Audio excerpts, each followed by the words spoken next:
Социальное обслуживание тружеников тыла и блокадников в коме станет бесплатным. В июле в эфире нашего телеканала министру соцзащиты Екатерине Грибковой задали вопрос на эту тему.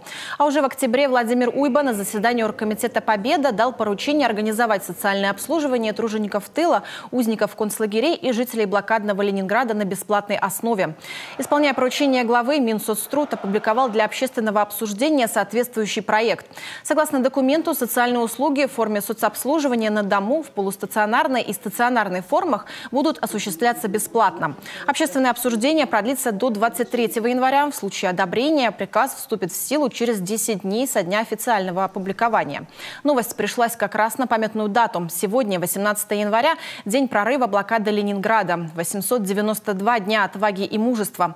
В кольце оказалось все гражданское население северной столицы. Примерно 2,5 миллиона жителей, в том числе 400 детей. Были среди них и жители нашей республики. Мы из Ленинграда никуда не выехали и остались там, потому что дедушка сказал, никуда уезжать нельзя.